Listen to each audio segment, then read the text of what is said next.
अस्सलाम वालेकुम दोस्तों, मेरा नाम डॉक्टर अलियसगर है और आज की इस वीडियो में हम डिस्कस करने जा रहे हैं इम्पॉर्टेंट की points of federal board biology, जिसमें हम केमिकल कोऑर्डिनेशन के लेक्चर को हम कंटिन्यू करने जा रहे हैं। याद रहे इससे पहले वाले लेक्चर में हमने हाइपोथैलेमस और हार्मोन की क्लासिफिकेशन को फेडरल बोर्ड बायोलॉजी से एमडी के पॉइंट ऑफ व्यू से हमने डिस्कस किया था और आज की इस वीडियो में हम पिट्यूटरी ग्लैंड को डिस्कस करने जा रहे हैं। तो आज के इस लेक्चर को शुरू करने से पहले आपसे एक मर्तबा रिक्वेस्ट करेंगे कि अगर आपने अब तक हमारे इस चैनल को सब्सक्राइब नहीं किया, जो कि सिंध बोर्ड टीचिंग के नाम से है, तो काइंडली आज ही आप हमारे इस चैनल को सब्सक्राइब करें और साथ ही साथ बेल आइकन को लाजमी क्लिक करें ताकि हमारी अपलोड करता तमाम इंपॉर्टेंट वीडियोस की नोटिफिकेशन भी आपको रिसीव हो सके।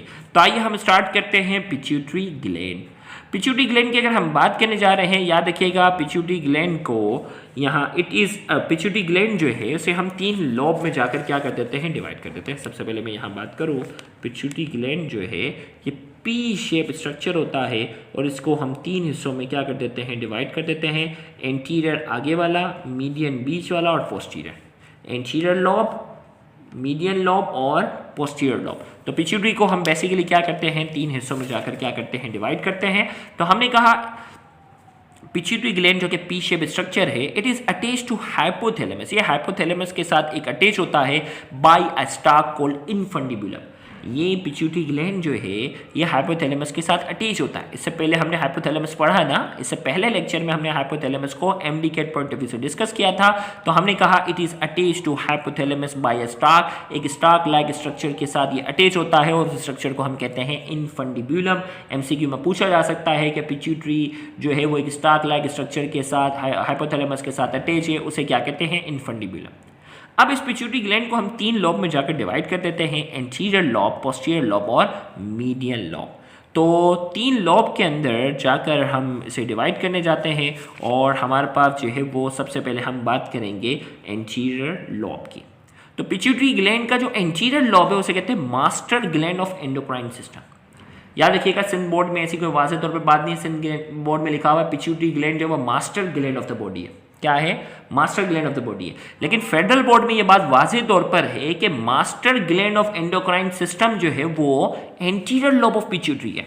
पीएमसी के पास पेपर में पूछा गया कि पिट्यूटरी का वो कौन सा लोब है, पिट्यूटरी ग्लैंड का वो कौन सा लोब है जिसे master gland of the body कहते हैं, master gland of endocrine system कहते हैं।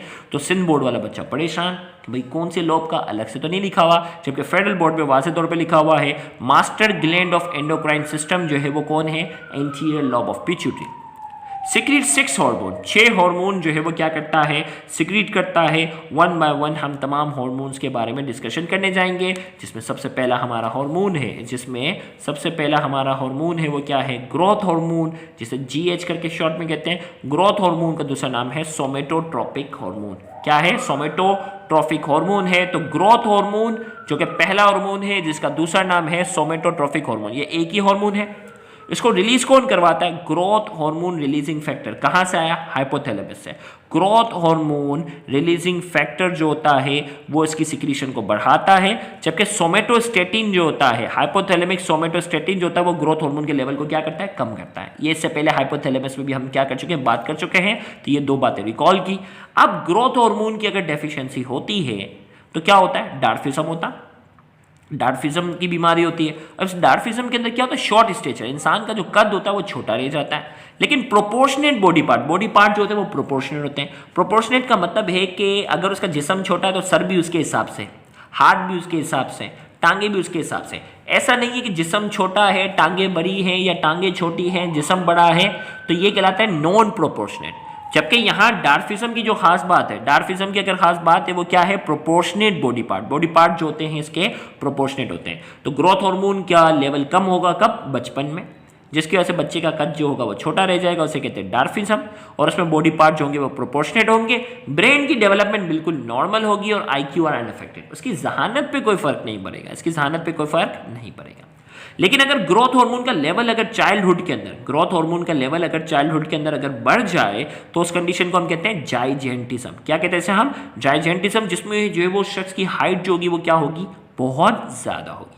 लेकिन अगर ग्रोथ हार्मोन का लेवल, गौर से सुनिएगा, ग्रोथ हार्मोन का लेवल अगर एडल्ट में बहुत ज़्यादा हो जाए, बचपन में अगर ज़्यादा हो गया तो जाइजेंटिज्म, कद बहुत बड़ा होगा। लेकिन अगर ग्रोथ हार्मोन का लेवल जो है अगर एडल्ट में, गौर से सुनिएगा, ग्रोथ हार्मोन का लेवल अगर एडल्ट में ज़्यादा हो जाता है उस कंडीशन को हम कहते हैं एक्रोमेगैली। और एक्रोमेगैली में फिर क्या होगा, उसके हाथ जो होंगे वो बहुत बड़े होंगे, टांग उसके फीट उसके बहुत बड़े होंगे, स्कल उसका जो होगा वो नॉर्मल स्कल के मुकाबले में ज़्यादा होगा, नोज उसका जो होगा वो नॉर्मल नोज के मुकाबले में ज़्यादा होगा, जो बोन जबड़े उसके क्या होंगे, बड़े होंगे। तो ये सारी जो फीचर्स है किसके हैं, एक्रोमेगैली के। तो ये फीचर्स के आपने अच्छे से याद रखने हैं। एमडीकेट पॉइंट ऑफ व्यू से आपसे पूछा जाएगा कि इनमें से कौन सा फीचर है एक्रोमेगैली का है और कौन सा फीचर एक्रोमेगैली का नहीं है, इस टाइप का सवाल बनता। फिर इसके बाद अगला हार्मोन हमारे पास है थायराइड स्टिमुलेटिंग हार्मोन, जिसे हम शॉर्ट में कहते हैं TSH। कहाँ एक्ट करता है, थायराइड ग्लैंड पर। जब भी पिट्यूटरी से रिलीज होने वाला TSH का लेवल ज्यादा होता है तो थायराइड भी क्या करता है, ज्यादा सिक्रीट करता है। हाइपरथायराइडिज्म होता है जिसमें क्या होता है, एक्सेस ऑफ थायरोक्सिन। और अगर TSH जो इसे स्टिमुलेट करता है ना, अगर TSH का लेवल कम होता है, TSH का लेवल अगर कम होता है तो थायरोक्सिन भी क्या होगा, कम रिलीज होगा। उस कंडीशन को हम कहते हैं हाइपोथायराइडिज्म।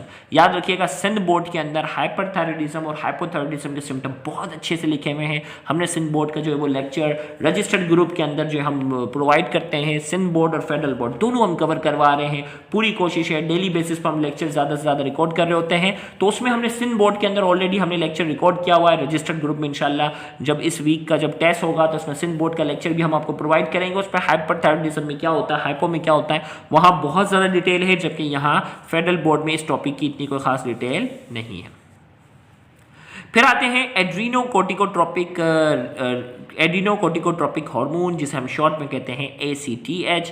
इंक्रीज इन स्ट्रेस के अंदर जो है, कोशिश सुनिएगा, स्ट्रेस के अंदर जो है इसका लेवल जो होता है वो ज़्यादा हो जाता है। अब आप कहेंगे sir what is mean by stress. Stress में क्या, कोल्ड, जब बहुत ज़्यादा सर्दी होगी तो आपको स्ट्रेस होगा तो इसका लेवल बढ़ जाता है। बहुत ज़्यादा गर्मी होगी, हीट, तो भी इसका लेवल बढ़ जाता है, तो भी स्ट्रेस ज़्यादा होता है। जब बहुत ज़्यादा दर्द होगा, ऑपरेशन हुआ, ऑपरेशन के बाद बहुत ज़्यादा दर्द हो रहा है, तब भी ये रिलीज होता है। फ्राइड, जब बहुत ज़्यादा इंसान खौफ ज़्यादा होगा, परेशानी में होगा, तंगी में होगा, टेंशन में है, तो भी इसका लेवल बढ़ जाता है। इन्फेक्शन, जिस्म के अंदर कोई इन्फेक्शन, कोई बीमारी चल रही है तो भी इसका लेवल क्या हो जाता है, बढ़ जाता है। और वो किसको पर एक्ट करता है, ACTH जो होता है वो एड्रीनल कॉर्टेक्स के अंदर, कौन सा सुनिएगा, ACTH एड्रीनल कॉर्टेक्स पे जाकर क्या करता है, एक्ट करता है। फिर हमारे पास दूसरा हार्मोन है follicle stimulating hormone. Follicle stimulating hormone, luteinizing hormone और प्रोलैक्टिन, जिसे हम लियोट्रोपिक हार्मोन भी कहते हैं, लियोटोट्रोफिक हार्मोन, LTH कहते हैं।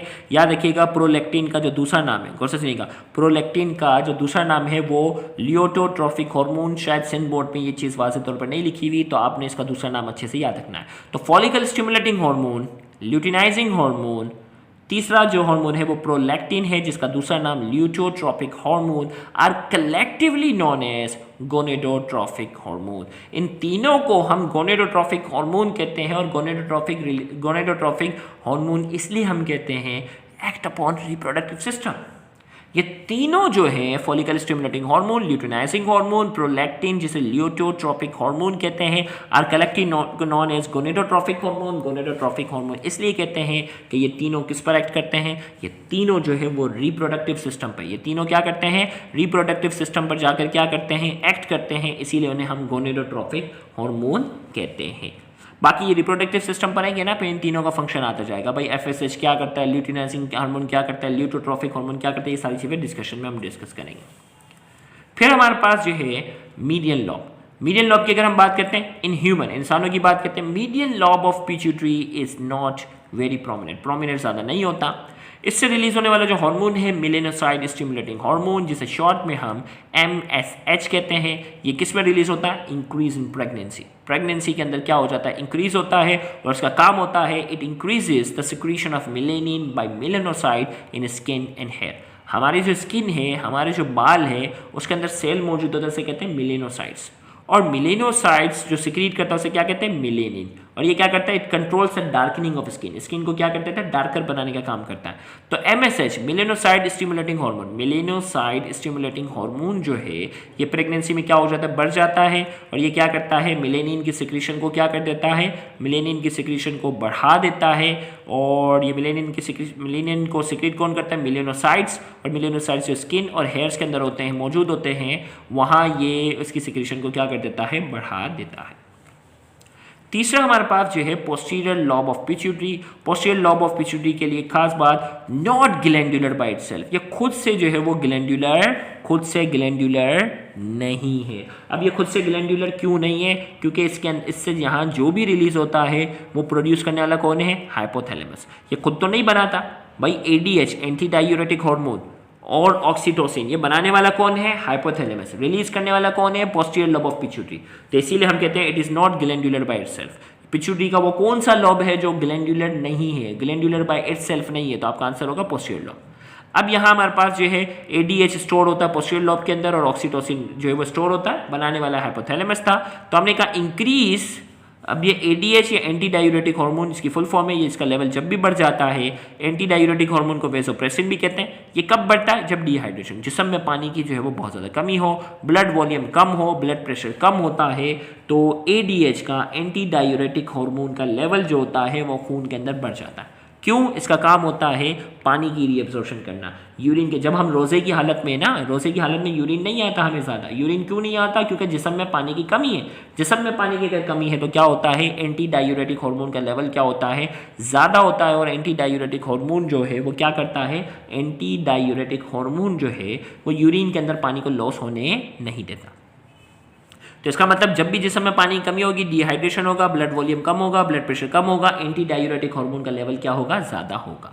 लेकिन एक बीमारी है जिसमें एंटी डायूरेटिक हार्मोन सही तरीके से प्रोड्यूस नहीं होता, इसका लेवल कम होता है, उस बीमारी को हम नाम देते हैं डायबिटीज इंसिपिडस। क्या कहते हैं इसे हम, डायबिटीज इंसिपिडस। याद रहे डायबिटीज इंसिपिडस का जिक्र सिंध बोर्ड की बुक में नहीं है, फेडरल बोर्ड के अंदर इसका जिक्र था, यहाँ हमने मेंशन किया। तो एक बीमारी है जिसमें एंटी डायूरेटिक हार्मोन सही तरीके से रिलीज नहीं होता, उस बीमारी को हम कहते हैं डायबिटीज इंसिपिडस। डायबिटीज इंसिपिडस के अंदर एंटी डायूरेटिक हार्मोन सही से रिलीज नहीं हो रहा तो क्या होगा, यूरिन डाइल्यूट होगी, यूरिन के अंदर बहुत सारा पानी होगा, क्योंकि पानी एब्जॉर्ब करने वाला हार्मोन सही तरीके से सिक्रेट नहीं हो रहा। फ्रीक्वेंट थर्स्ट, अब जिस्म से पानी अगर बार बार निकलता रहेगा तो प्यास भी क्या लगेगी, बहुत ज़्यादा लगेगी। फिर इसके बाद हमारे पास एक ऑक्सीटोसिन है जो कि हाइपोथैलेमस ही बना रहा था, लेकिन रिलीज कौन कर रहा है, पोस्टीरियर लोब ऑफ पिट्यूटरी। तो यहाँ ऑक्सीटोसिन का लेवल कब बढ़ जाता है, चाइल्ड बर्थ, जब बच्चे की पैदाइश होती है उस वक्त उसका लेवल हाई होता है। नर्सिंग वुमेन, वो वुमेन जो नर्सिंग वुमेन होती है, बच्चों को दूध पिलाती हैं, उनके अंदर भी ऑक्सीटोसिन का लेवल क्या होता है, ज़्यादा होता है। अगर ये एबनॉर्मल तरीके से ऑक्सीटोसिन का लेवल अगर बहुत ज़्यादा हो जाए तो वो क्या कर देता है, यूट्राइन वॉल को रप्चर कर देता है, यूट्रस की वॉल को रप्चर कर देता है। और इसी तरीके से अगर ऑक्सीटोसिन का लेवल नॉर्मल से अगर कम हो जाए तो क्या करता है, inhibit normal labour process. Normal जो लेबर होता है ना, बच्चा जो नॉर्मल डिलीवरी के जरिए जो पैदा होता है, वो प्रोसेस क्या हो जाएगा, डिस्टर्ब होगा। तो हमने कहा कि अगर नॉर्मल से मुकाबले में अगर ये बहुत ज़्यादा प्रोड्यूस होना शुरू जाता है तो यूट्रस की वॉल को रप्चर करता है, और अगर नॉर्मल के मुकाबले में इसका लेवल अगर कम होना शुरू जाता है तो ये जो नॉर्मल लेबर प्रोसेस है, जो बच्चों की डिलीवरी का जो नॉर्मल प्रोसेस है, वो क्या हो जाता है, डिस्टर्ब होता है। तो यहाँ जाकर हमने आज की इस वीडियो के अंदर फेडरल बोर्ड की बुक से हमने पिट्यूटरी ग्लैंड को MDCAT पॉइंट ऑफ व्यू से डिस्कस किया। उम्मीद करते हैं कि आज के इस लेक्चर में आपने बहुत सारे अहम पॉइंट्स जो है वो सीखे होंगे, जो कि PMC के, MDCAT के फाइनल एग्जाम में आपके लिए बहुत ज़्यादा मददगार साबित होंगे। Thank you very much. अल्लाह हाफिज़।